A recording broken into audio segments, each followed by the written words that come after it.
Kece Entertainment, kalau dari awal saya masuk auranya positif. Positif. Ketika masuk ke dalam ya kita juga sempat explore tadi keliling ya ke dapur, ke kolam, ke toilet dan segala macam. Ternyata banyak sekali makhluk-makhluk astral yang menghuni di rumah ini. Banyak sekali, berbagai macam ya. Kalau mau ditanya berapa banyak, lebih dari 10. Ya, banyak banget. Ada juga sosok perempuan ya. Ini bukan kuntilanak, bukan, tapi dia sosok perempuan ini matinya nggak wajar. Jadi dia beradanya di toilet bawah.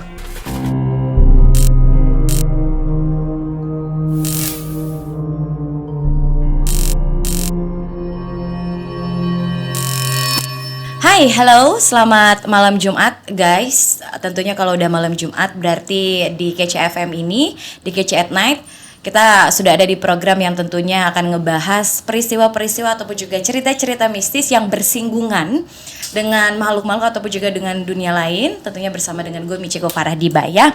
Oke, untuk tamu kali ini spesial banget.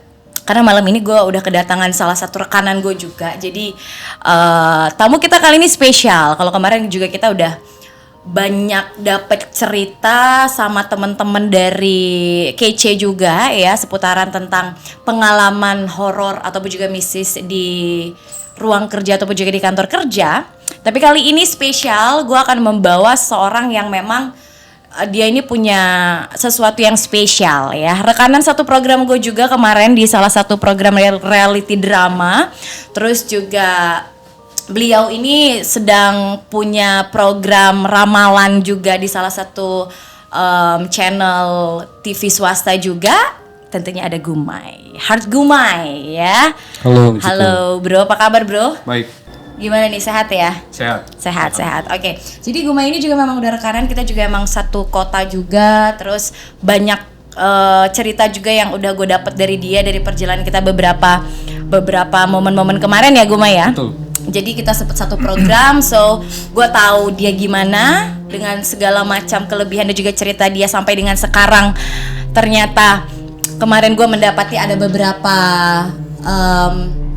postingan gitu, postingan yang lo kemarin sempat posting yang gue notice adalah yang di Sukabumi. Jadi lo posting di Instastory itu kayak akan terjadi bencana alam gitu kan ya. Itu lo posting tanggal kalau nggak salah di bulan September, 15 September apa gitu ya, belasan gitulah ya.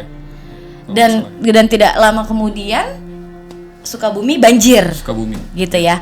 I don't know, entah itu memang sebuah kebetulan atau apa, cuman kayak lo lama-lama agak mengerikan gitu loh Gumay, maksud gue ya. So yang pengen gue tanyain di sini adalah nanti banyak sebenarnya salah satunya juga ramalan tentang lo sendiri waktu kita di program TV sebelumnya ya, dan itu itu terjadi ya. Dan itu benar sih memang. Oke kalau gitu ya. Percintaan ya. Oke. Tapi sebelum kita banyak ngobrol membahas putaran tentang yang bersinggungan dengan dunia mistis ini ya Gumay, gue pengen bacain dulu salah satu cerita horor. Ini adalah surat misteri dari pendengar kita yang udah dikirim ke kita. Jadi untuk teman-teman di sini yang pengen ya sharing cerita pengalaman horor lo ataupun juga dengan cerita-cerita lo yang bersinggungan dengan dunia-dunia lain, bisa langsung kirimkan cerita lo ke email yang ada di bawah ini yang ada tayangan ini ya. Oke, gua akan baca dulu. Ini adalah cerita surat misteri, judulnya Tikungan Tajuk. Oke. Halo Kak Ciko, gue mau bagi pengalaman horor yang pernah gue saksiin sendiri. Kenapa gue bilang saksiin? Karena pengalaman ini dialamin sama adik gue sendiri. Sebelumnya, perkenalkan dulu, nama gue Angga. Cerita ini terjadi sekitar 2 bulan yang lalu sama adik gue. Namanya Bayu. Jadi di suatu sore menjelang maghrib, adik gue ngalamin kecelakaan tunggal. Dia lagi jalan balik dari kampusnya naik motor. Begitu dia sampai di daerah rumah gue yang memang sepi banget, motornya slip dan dia jatuh. Tapi nggak parah dan masih bisa untuk ngelanjutin perjalanannya sampai ke rumah. Cuman begitu sampai rumah, kita semua kaget ngelihat motor dia tuh penuh baret dan baju sama celananya dia sobek di beberapa bagian. Gue sendiri langsung nanya ke dia, lo kenapa Bay? Dan dia cuma jawab, tadi gue kepleset lagi naik motor di deket Tajuk. FYI ya, Tajuk itu sebenarnya nama sebuah jalan di dekat rumah gue yang bentuknya tikungan. Di sebelah tikungan itu ada makam warga setempat. Oh jadi kayak TPU gitu ya. Dan jalan itu lumayan kecil dan di sekitar nggak ada perumahan sama sekali. Jadi kondisi jalan di situ emang terbilang cukup sepi, apalagi kalau udah sore menjelang malam. Gue lanjut tanya ke adik gue, lo kesenggol orang? Dia jawab, enggak, gue sendirian, gak ada siapa-siapa di situ. Tapi ada yang aneh nih, dia bilang gitu kan. Nanti gue ceritain. Abis jawab itu dia langsung masuk ke kamar mandi buat beres-beres, bersih-bersih. Gue juga jadi nunda penasaran gue tentang apa yang adik gue bilang aneh tadi. Malam itu adik gue diam aja di kamarnya. Padahal biasanya dia suka keluar kamar sekedar nonton bareng anggota keluarga yang lain, atau paling enggak main handphone di ruang keluarga. Karena penasaran, gue akhirnya masuk ke kamar dia dan nemuin dia lagi tiduran. Gue deketin dan nanya, "De, lo nggak apa-apa? Ada yang keseleo nggak?" Adek gue cuman diam aja, cuman geleng-geleng kepala tapi nggak jawab. Begitu gue pegang badannya, ternyata badannya panas. Akhirnya gue inisiatif bawain dia makanan ke kamarnya. Tadinya gue mau nanya soal kejadian aneh yang dia sempet bilang waktu dia kepleset naik motor. Tapi karena kayaknya dia butuh istirahat, jadi gue tunda pertanyaan itu. Kejadian serem itu baru dimulai tengah malam, sekitar jam 1-an malam. Gue lagi nonton TV di ruang tengah di depan kamar adik gue. Tiba-tiba adik gue teriak-teriak dari dalam kamarnya. Jujur aja gue kaget sekaligus heran. Ada apa sebenarnya sama adik gue? Nyokap sama bokap gue juga keluar dan panik. Dan ke kamarnya dan nanya, gue ada apa? Gue yang masih di depan TV cuman bilang, gak tahu nih si Bayu teriak-teriak gitu. Dan kita bertiga terus masuk ke kamar adik gue dan nemuin adik gue lagi duduk di kasurnya. Nunduk dan dia ketawa-ketawa. Pokoknya serem banget. Dalam hati gue mikir nih, ini kesurupan. Dan nyokap gue terus mulai ngedeketin adik gue dan nanya, "Kamu gak apa-apa?" Adik gue cuma ngeliatin nyokap gue doang, terus dia ketawa-ketawa. Dia juga sesekali kayak ngomong kalimat dalam bahasa Sunda yang gue sendiri gak ngerti apa artinya. Dan malam itu juga bokap gue akhirnya minta tolong tetangga yang emang bisa dibilang alim, kayak semacam ustadz gitu. Terus begitu si ustadznya datang dan masuk ke kamar adik gue langsung berdiri dari kasurnya dan nunjuk-nunjuk si ustadz sambil ketawa-ketawa. Ustadznya bilang semuanya baca doa dalam hati masing-masing, dan Pak Ustadz itu langsung baca doa di depan adik gue yang gerak-geriknya makin gak jelas. Tapi gak begitu lama, adik gue langsung jatuh lemes dan dia juga udah mulai sadar. Udah mulai bisa ditanya-tanya, dan itu bisa dibilang dia udah gak kesurupan lagi. Pak Ustadz itu pesan ke bokap gue untuk malam ini supaya ada yang jagain adik gue di kamar dan bacain dia doa. Ustadz itu juga bilang katanya adik gue juga ketempelan jin iseng. Malam itu bokap dan gue gantian nungguin adik gue di kamarnya. Pas giliran gue yang jaga, gue sesekali pegang badan adik gue dan ngerasain panasnya udah mulai turun. Dan besok harinya, waktu adik gue mulai sadar, gue ajak dia ngobrol, gue tanya soal kejadian aneh yang kemarin dia bilang waktu dia jatuh naik motor. Dan dia bilang ke gue sebenarnya dia mau cerita kemarin malam, cuma badannya tiba-tiba berasa berat dan mulai pusing. Makanya dia milih buat tiduran dan istirahat. Dia juga bilang kejadian aneh yang dimaksud adalah waktu dia lagi jalan naik motor di tikungan Tajuk, itu semacam tikungan di sebelah kuburan ya. Dia ngeliat tiba-tiba di pinggir jalan ada ibu-ibu yang nenteng satu anak dan tiba-tiba pengen nyebrang jalan. Karena ngindarin mereka, akhirnya adik gue banting stang motornya dan jatuh. Cuma begitu dia jatuh dan coba bangunin motornya, dia udah gak ngeliat lagi itu ibu dan anak kemana. Padahal di sekitar situ gak ada rumah dan gak mungkin juga ibu dan anak itu ngumpet.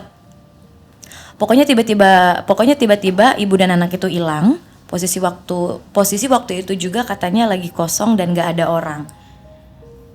Adek gue bilang dia dia ketakutan dan akhirnya buru-buru pulang ke rumah. Setelah dengar cerita dari adik gue berasumsi bisa jadi perempuan itu yang dimaksud jin sama Pak Ustadz dan ngikutin adik gue sampai ke rumah dan masuk ke badan adik gue semalam. Oke, sekian cerita dari gue. Terima kasih udah bacain. Tajuk ya, ada yang pernah denger nggak sih itu kayaknya? Ini kalau dari cerita ini bukan kesurupan. Jadi kalau kesurupan itu Michiko dia secara langsung. Contoh, kamu lagi duduk sekarang tiba-tiba kamu masukkan, nah itu kesurupan. Kalau dari cerita yang kamu bacakan itu yang saya ambil itu namanya memang ketempelan. Ketempelan itu terjadinya seperti kesurupan tapi tidak secara langsung. Misalkan contoh kamu ketempelan sekarang, kesurupannya nanti malam atau besok. Jadi dia bersemayam dulu di raga. Oh. Di sukma dia bersemayam dulu, kesurupannya nanti itu ketempelan. Nah, terus kalau dari ini langsung ya. Iya, boleh. Karena ini memang menurut lo tadi dari cerita tadi gimana? Iya, karena cerita ini memang cukup menarik dan memang banyak terjadi di apa berbagai tempat ya pada umumnya. Jadi ini ada orang yang lagi naik kendaraan terus nyebrang di tikungan. Ini masalahnya bukan tikungan atau bukan tikungan jalannya, tetapi atau bukan juga permasalahan di ada makam atau tidak ada makam.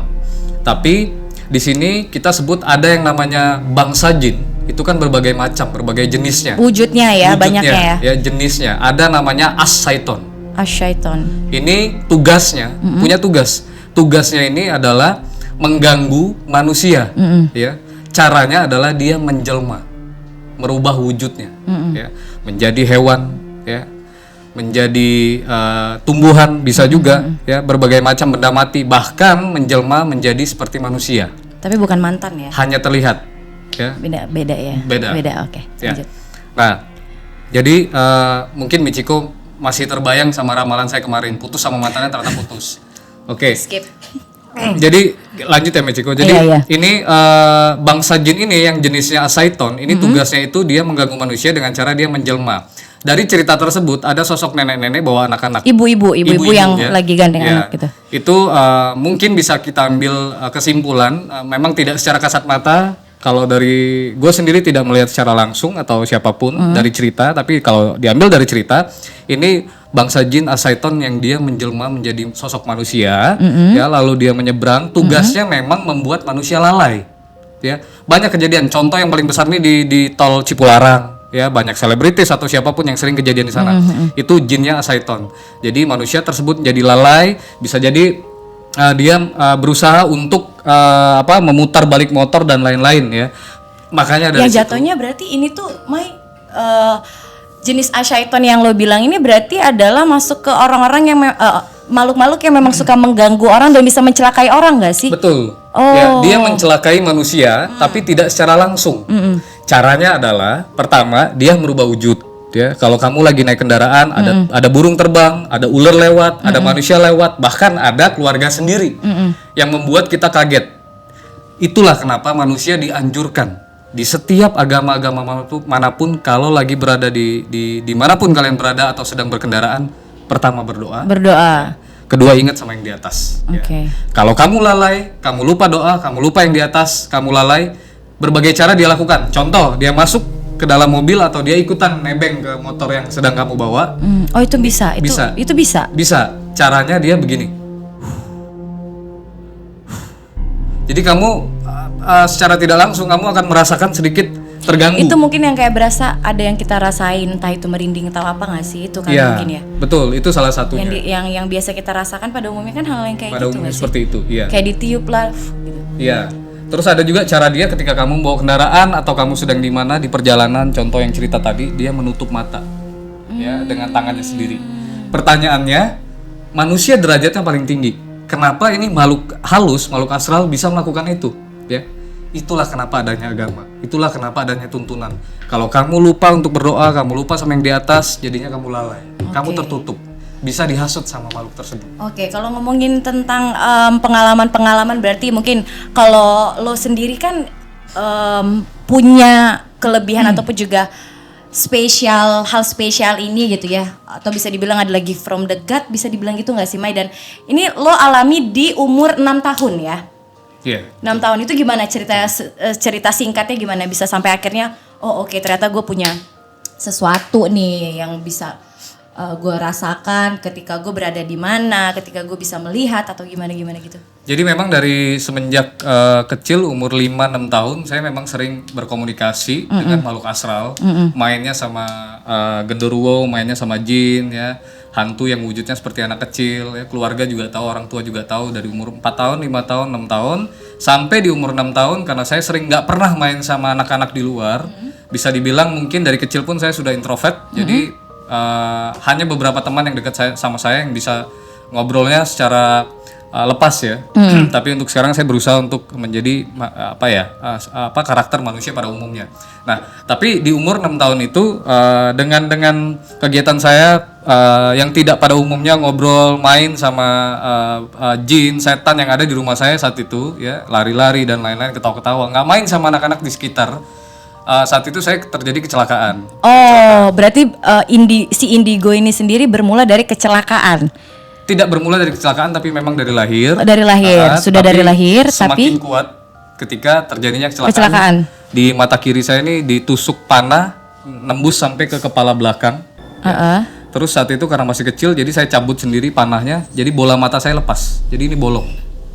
Jadi mata saya itu di umur 6 tahun. Umur 6 tahun. Yang kiri ini buta sebelah. Jadi saat itu umur 6 tahun bola mata saya lepas. Karena saya cabut sendiri yang panah nancap itu. Jatuh ke aspal di depan jalan. Jadi ini bolong, udah darah semua.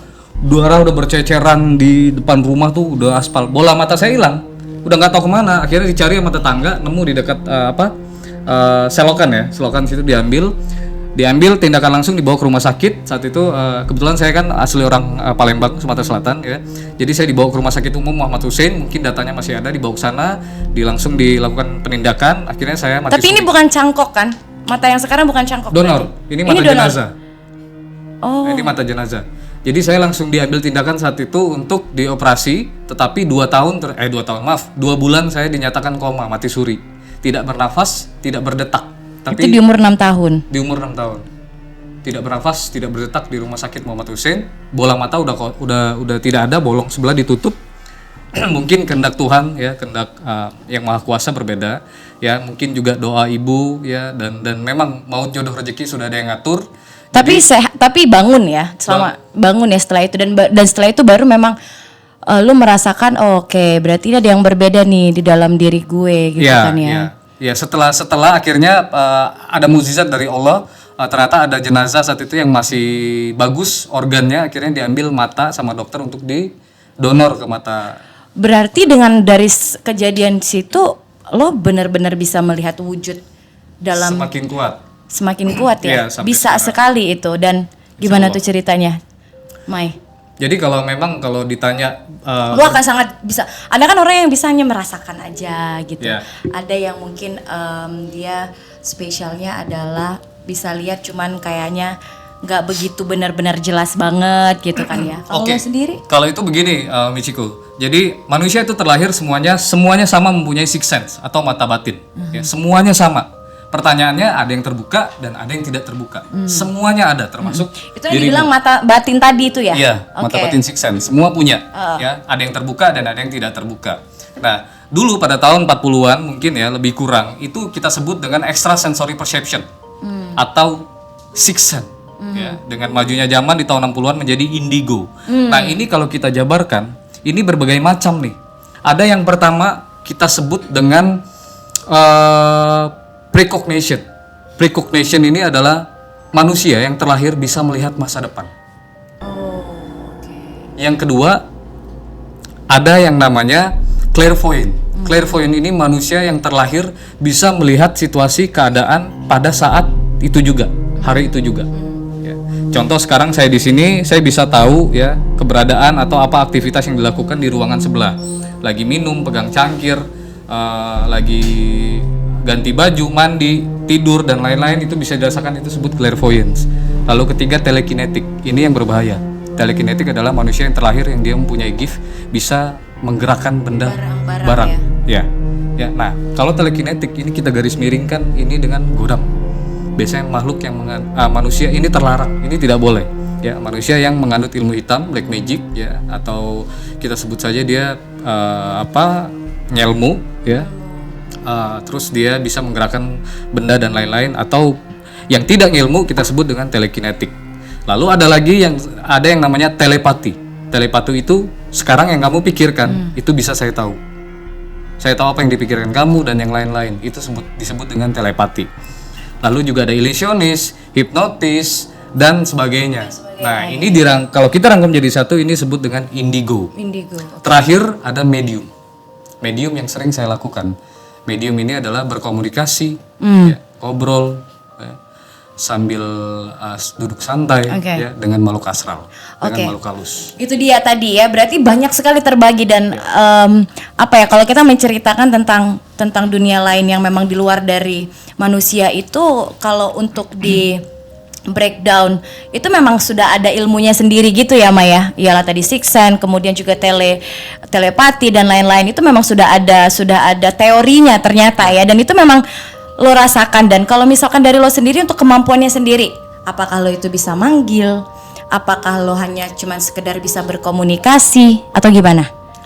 Kalau dari sisi gue sendiri ini kita nggak boleh takabur ya, nggak boleh takabur artinya tidak boleh bersombong diri. Tapi apabila ada di luar sana yang meminta bantuan, pertolongan, misalkan ada yang kesurupan, ada yang kerasukan, seperti tadi ketempelan, itu kan harus dilepas. Ya. Ada yang ingin disampaikan, aku berkomunikasi dengan makhluk tersebut, itu bisa berkomunikasi, ya, melepaskan makhluk tersebut dari raga manusia yang sedang kemasukan atau kesurupan, ya. Atau kita bertanya dengan salah satu makhluk yang ada di sini, maunya apa, mau kasih tahu apa, mau menyampaikan apa, itu bisa. Jadi dariku sendiri menyatakan hal tersebut. Tapi kalau misalkan kita menyatakan iya bisa, itu kan sombong ya.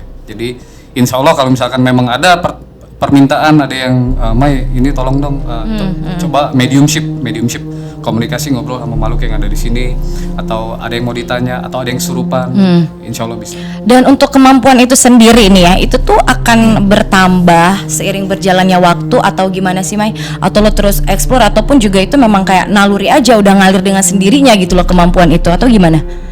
Untuk kalian-kalian yang punya gift ini? Ya, mungkin di luar sana mungkin untuk anak-anak mungkin yang masih kecil segala macam ini kita kembalikan lagi kepada orang tuanya. Jadi kalau orang tua saya sendiri, ibu saya sendiri ini malah mengasah. Jadi semakin terasa dan semakin kuat sampai sekarang. Tapi kalau untuk ditutup, tidak usah diasah, dijauhkan dari lingkungan-lingkungan seperti ini, dari hal-hal seperti ini, maka tidak akan terasa. Jadi intinya adalah semakin kuat atau tidak semakin kuat tergantung dia diasah atau tidak diasah. Oh seperti itu. Tapi dia tidak akan hilang dengan sendirinya ya, walaupun tidak diasah ya. Tidak akan hilang dengan sendirinya. Oke. Nah kalau di episode kemarin kan kita sempat ngajak ngobrol dua teman kita yang emang kerja di KC di kantor ini gitu Mai, dan banyak juga yang ngalamin cerita-cerita horor gitu ya, yang ada yang ngerasain sesuatu di ruang meeting, kemudian juga ada yang ngerasain sesuatu juga di parkiran depan yang agak gelap memang di depan, terus juga ada beberapa kejadian-kejadian lain yang diceritain. Nah kalau menurut lo sendiri gitu, aura atau suasana di kantor ini gitu kan, itu gimana menurut lo? Dari pertama lo sempat keliling-keliling kan tadi ya? Iya. Jadi dari pertama datang memang dari depan ini aura rumah ini KC Entertainment ya, ini positif. Positif. Ya. Kenapa positif? Jadi begini, ketika masuk ke dalam, ya ternyata memang banyak dihuni sama makhluk astral di sini. Contohnya apa aja nih? Tapi saya yang terlihat atau lo rasakan. Tapi begini Michiko ya, saya mau menyampaikan satu hal, bahwa dimanapun rumah, dimanapun tempat gitu ya, dimanapun itu pasti ada makhluk astral. Ya, ada manusia, ada juga makhluk astral. Ada dua makhluk yang hidup berdampingan, ya kan? Dimanapun ada. Cuman pertanyaannya banyak atau sedikit, positif atau negatif, membahayakan atau tidak. Nah, KC Entertainment kalau dari awal saya masuk auranya positif. Positif. Ketika masuk ke dalam ya, kita juga sempat explore tadi, keliling ya, ke dapur, ke kolam, ke toilet dan segala macam. Ternyata banyak sekali makhluk-makhluk astral yang menghuni di rumah ini. Banyak sekali, berbagai macam ya. Kalau mau ditanya berapa banyak, lebih dari 10. Ya, banyak banget. Yang pertama, ada anak-anak. Ini yang paling mencuri perhatian. Ada anak-anak kecil perempuan ya. Ya. Anak-anak kecil perempuan, dia sukanya keliling, main, naik turun ke bawah. Jadi dia dari tadi kalau aku lihat sendiri guys, dia keliling. Kalian hati-hati. Dia main ketawa-tawa. Perempuan sosoknya, perempuan anak kecil ya. Sosok ini tidak mengganggu ya. Jadi memang dia sukanya bermain. Cuman memang kalau ada salah satu teman-teman yang di rumah ini merasa seperti merasakan sesuatu ya, ada bunyi, ada gerak, ada seperti tiupan, ada benda-benda bergerak, itu sebagai tanda bahwa dia memberikan tanda kepada manusia yang tidak bisa melihat dia untuk memberitahu bahwa keberadaan dia ada. Ya. Ini sosok anak. Nah, yang kedua ada juga sosok perempuan ya, ini bukan kuntilanak, bukan, tapi dia sosok perempuan ini matinya nggak wajar. Ya. Jadi dia beradanya di toilet bawah. Yang mana? Yang toilet dekat kolam. Dekat kolam renang ada toilet kan ya. Toilet ruang meeting ya, yang gede ya, yang ada bathtubnya. Iya itu, iya. Nah, di situ ada perempuan ya, sosoknya ini memang ini kalau kita lihat secara visual ya, kalau kita misalkan contoh kita gambarkan seperti apa, ini sketsanya gitu ya, itu akan terlihat menyeramkan karena mukanya hancur, bonyok berdarah-darah. Ini biasanya matinya nggak wajar. Ini hantu dendam yang suka ganggu. Jadi kalau semasa hidup dia terjadi sesuatu konflik dalam hidup dia sehingga menyebabkan kematian, jadi dia matinya gentayangan, jadi penuh dendam. Ya, di dimensi sana dia penuh dendam, dia jadinya kerjaannya gangguin orang, ketawa-ketawa, dia nggak peduli, siapapun itu dia nggak peduli. Mau ada alim ulama, mau ada ustadz, pendeta atau siapapun itu ya, dari kalangan-kalangan yang petinggi agama, lalu paranormal, orang pintar, dia nggak peduli, dia ketawa-ketawa aja, ya kan. Tapi selama dia tidak membahayakan orang-orang di sekitar, ya nggak apa-apa. Seperti apa yang dia bisa membahayakan ya, mungkin kerasukan dan lain-lain ya kan. Oh itu ya, berarti makhluk-makhluk yang seperti itu yang masuk ke dalam kategori bisa membahayakan itu ada juga, Mai? Ada. Kalau kita bicara tentang makhluk yang membahayakan nih, di rumah ini nggak ada. Ya tidak ada. Tapi kalau ditanya jenisnya seperti apa, itu bisa kita sebut jin ifrit. Ifrit. Ini biasanya yang dipakai sama dukun ilmu hitam. Santet, telu, keluar kelabang, paku, beling, segala macam. Serem banget. Itu siapa sih yang ngerjain? Nah itu jin ifrit yang disuruh sama si dukun. Kenapa dia mau disuruh sama si dukun? Karena dia dikasih makan ya, sama si dukun ilmu hitam ini. Ini terlarang, tidak boleh dicontoh dan tidak perlu juga dicari tahu. Yang perlu dicari tahu adalah bagaimana cara kalian untuk menguatkan iman kalian. Tapi emang bener sih ya, kayak pelet. Ya, terus kayak apa namanya istilahnya tuh ngirim gitu-gitu ya, Maya. Ya. Gue pernah baca ada thread di Twitter gitu, dan itu ternyata memang ada loh ya, nyata gitu loh, karena orangnya pun memang yang di pelet itu nih cewek gitu ceritanya. Dia di pelet sama cowok, kecintaan banget. Terus ternyata si cewek ini nolak gitu. Nolaknya tuh mungkin karena itulah ya, pesannya adalah mungkin kita jangan pernah nyakitin orang gitu. Jadi di saat si cewek ini mungkin dengan nolaknya dengan cara yang nggak baik gitu ya, sampai ngeludah lah atau apalah gitu ya, dengan kata-kata yang nggak baik. Akhirnya si cowok ini sakit hati nih ceritanya. Pas gue baca, wah dipelet dong sama dia gitu, dengan berbagai macam nggak tahu apa, rambut, foto yang objek-objek dari si cewek ini, yang akhirnya si cewek ini tuh kecintaan sama si cowok ini sampai akhirnya gila. Sedih, ngeri kan? Ngeri banget, dan itu tuh ada loh, dan gue percaya sih, sejujurnya gue percaya dengan hal yang seperti itu gitu loh. Ya memang pelet ada, ya. Tapi balik lagi untuk guna-guna pelet gitu loh, ya kan? Santet, telu itu ada, pelet, guna-guna dan lain-lain itu memang ada. Untuk mengatasinya adalah balik lagi ke diri kalian, balik lagi ke diri kita. Ya kalau spiritual kalian kuat, iman kalian kuat, tenang aja, itu nggak bakal kena. Tapi kalau enggak, kena. Ya, kena. Mudah ya. Makanya kayak ada orang bilang, makanya lu tuh jangan suka ngelamun, makanya lu jadi gampang kemasukan gitu. Emang itu bener nggak sih? Ada ngaruh kalau kita di saat kita lagi pikiran kita kosong, kita ngelamun, itu emang gampang untuk dimasukin. Gampang untuk dirasukin. Iya. Jadi kalau misalkan pikiran kosong dan lain-lain, contohnya gini, di bawah tadi ada nih di bagian tangga. Nah ini sosoknya nih genderuwo besar, tangga yang kalau tadi ada kamar mandi yang ada bathtub ya, dekat kolam renang. Tuh ke kiri aku lihat ada dapur atau ada mobil juga, lihat situ. Terus ada tangga. Nah di situ tuh, situ ada sosok besar, tinggi, hitam, berbulu, ya, matanya merah, genderuwo di bawah situ. Ya. Itu genderuwo besar banget badannya di bawah situ ya. Ya sambil ketawa-ketawa. Ada yang pernah nggak sih? Kalau di sini lu apa? Oh bener, ada bener. Sekaki ini. Emang ada suka ngeliat yang gede itu? Enggak, jadi kita tuh kakaknya juga, Bella juga, kita kan suka lembur kan, hari Minggu makan di apa? Di dapur. Bro. Dia tuh suka lewat aja Kak. Kasih bro ke dia bro. Jangan di mute ya. Gue lagi ngomong jangan di mute ya. Salah ya. Dia kayak kayak sekelibat gitu doang dia lewat. Tapi emang wujudnya tuh hitam doang. Yang nyaksiin itu Bella juga, terus kakaknya. Nah sama di atas, merinding lagi anjir. Jangan. Jadi kak, ini kan kalau kakak masuk ke situ, itu tembusnya ke tangga itu. Terus ini tuh gudang nih. Terus serem banget emang di sebelah tuh soalnya nggak dipakai kan, jadi kayak sampah-sampah gitu doang. Terus ada 2 kamar yang dipakai sama OB. Terus dulu ada namanya Kamoko sama kakaknya juga. Kita tuh pulangnya malam jam 11-an apa setengah 12 gitu. Bella nggak lihat, tapi Bella biasa aja kan malam-malam. Nah, yang 2 ini ngeliat di jendela ada sosok perempuan cuma kayak lagi ngeliatin doang dari jendela. Tolong. Oh berarti di bagian yang dekat tangga itu ada gudang ya? Ada yang gudang tuh bagian mana? Dekat tangga. Ini. Oh, di ini sini. kan ya?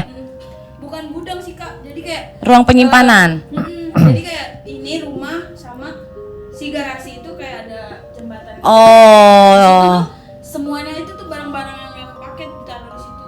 Lihat aja. Iya jadi Berarti ya emang 10 loh di sini ya. lebih banyak di luar, yang banyak pepohonan di taman ya. Itu juga ada. Itu ada 3 atau 4 tadi perempuan semua di luar. Kayaknya banyak perempuan deh di sini ya. Ya, karena kayaknya lebih banyak laki-laki ya di sini. Nah, jadi gini, rumah ini mungkin sebelum ditempati, sebelum ditempati, mungkin tadi saya juga sempat tanya sama produser, ini sudah lebih kurang mostly Kosongnya lama ya, emang ya ini ya. 2 tahun ya, ditempatin. Artinya begini, kalau misalkan rumah ini sebelum ditempati dihuni dengan banyak orang, itu menjadi tempat dia untuk bergerilya. Dia party, dia senang-senang ya kan. Tapi dengan banyaknya manusia sekarang yang beraktivitas dihuni segala macam, aura-aura negatif ya, aura-aura hitam tersebut ya semakin tertutup ya. Semakin terang, semakin cerah ya, karena aura dia semakin berkurang, semakin terkuras, semakin kalah ya, karena memang derajatnya di bawah kita jauh. Jadi sebenarnya tidak ada maksud untuk takabur atau sombong, nggak perlu takut sebenarnya ya kan. Intinya itu ya, nggak perlu takut ya. Iya. Tapi bener nggak sih, Mai, kalau di saat kita lagi ngerasain sesuatu nih, entah kita ada yang merhatiin atau kita ngerasa memang ada yang hadir gitu. Kayak misal ada yang bilang mitosnya, di saat lu lagi dengar suara sesuatu nih, ya, yang nggak biasa, tapi itu jauh banget gitu. Ya. Itu katanya deket banget ya sama kita. Kayak bener-bener literally di sebelah kita gitu loh. Nah ini sebenarnya suaranya. Iya betul. Ini sebenarnya gini Michiko, ini masuk ke tanda-tanda tempat rumah atau suatu tempat yang dihuni oleh makhluk astral. Tanda-tandanya seperti apa? 1, manusia tersebut atau kita merasakan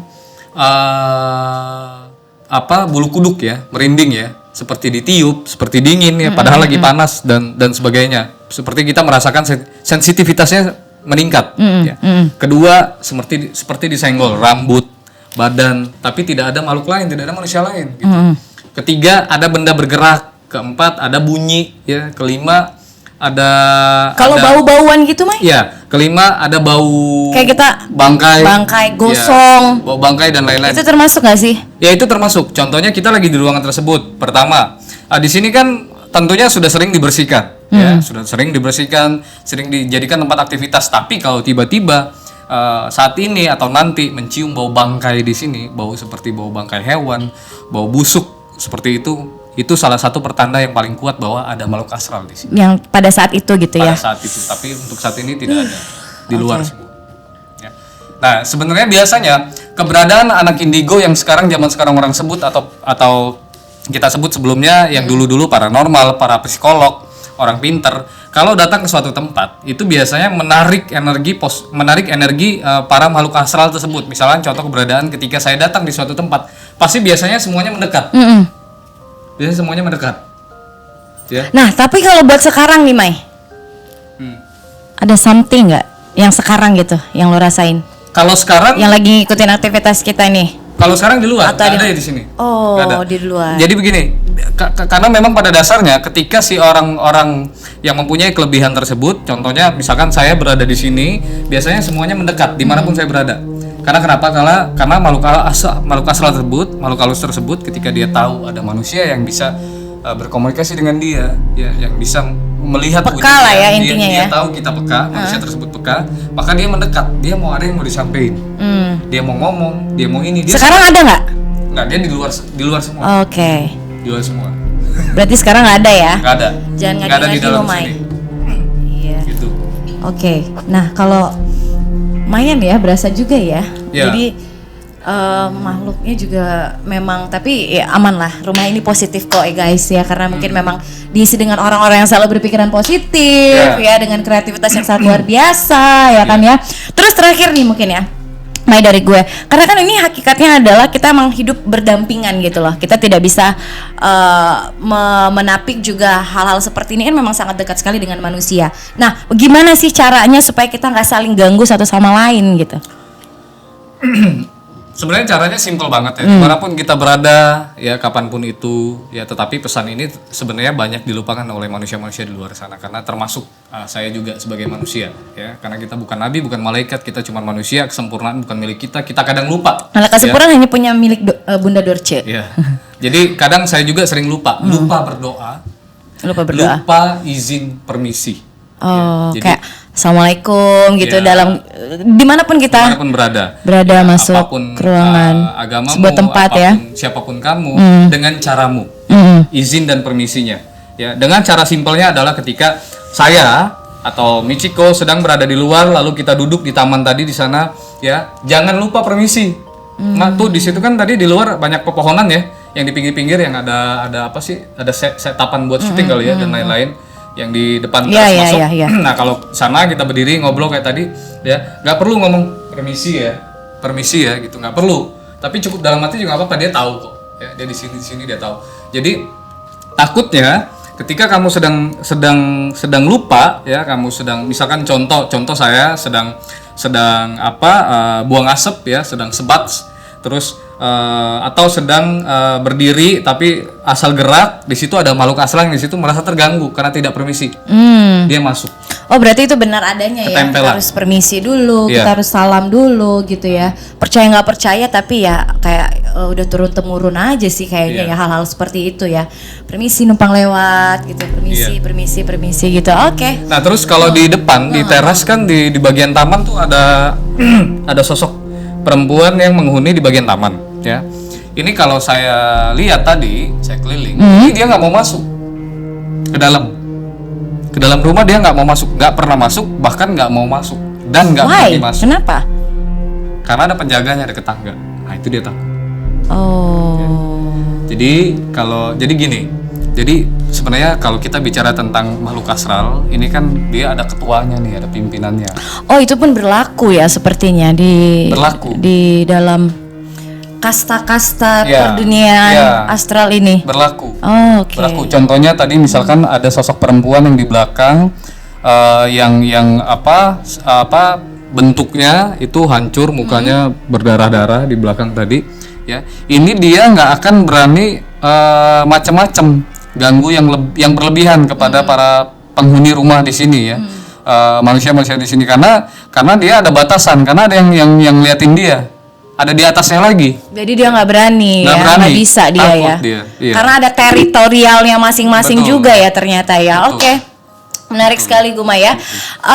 Jadi kalau kita ngebahas hal-hal seperti ini kayaknya nggak akan ada habis ya Maya. Mungkin kita bisa ketemu di next episode kali ya sama Gumai, karena menarik gitu loh. Karena hal-hal seperti ini kan juga memang seru sekali untuk kita bahas, karena memang sangat dekat sekali di dalam dunia kita dan juga di sekitar kita, karena memang mereka ada gitu loh. Mereka ada hadirnya. Ya udah. Terima Kalau kasih.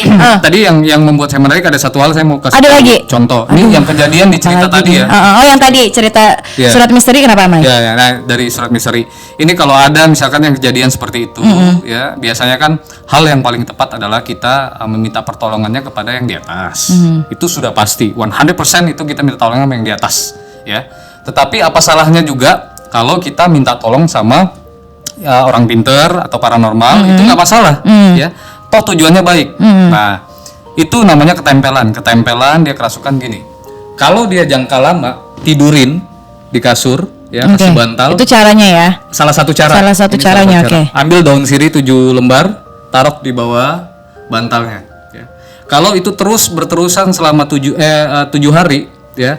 Selama 7 hari berterus-terusan, jangan diambil-ambil dari bawah bantal tempat dia biasa tidur. Udah ditaruh aja gitu. Taruh aja di situ. Kalau diambil takutnya hari ke-8 meninggal dunia. Itu ekstrimnya seperti itu. Oh, berarti gini.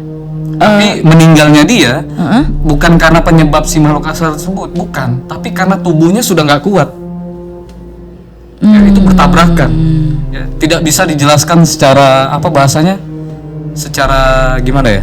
Menjelaskan dengan kalimat seperti apa sih? Tabrakan dari energi makhluk astral masuk ke manusia itu berat. Ya. Hari ke-8 bisa meninggal dunia. Jadi biarkan dulu. Ini salah satu cara, salah satu contoh. 7 lembar daun sirih. 7 lembar daun sirih. Oke. Baik. Yap. Jadi menarik banget ya. Thank you Gumay. Jadi untuk teman-teman yang udah nonton, thank you for watching. Mungkin kita akan bahas lagi deh seputaran tentang dunia-dunia mistis yang lain yang lebih spesifik kali ya Maya di next episode. Thank you so much Gumay. Jangan baca-bacain gue lagi, gue nggak mau ya, karena mungkin nanti akan terjadi lagi ke depannya. So untuk teman-teman yang pengen ngirimin cerita kalian, apapun itu, kalian bisa langsung kirim ceritanya di email kita yang ada di bawah ini. Nanti akan kita bacakan di next episode. So kita ketemu lagi di episode selanjutnya di malam Jumat minggu depan bersama dengan gue Michiko Faradiba. Gumaya juga pamit ya. See you di next episode. Bye. Selamat malam. Sampai jumpa. Ih, keringetan, Bo.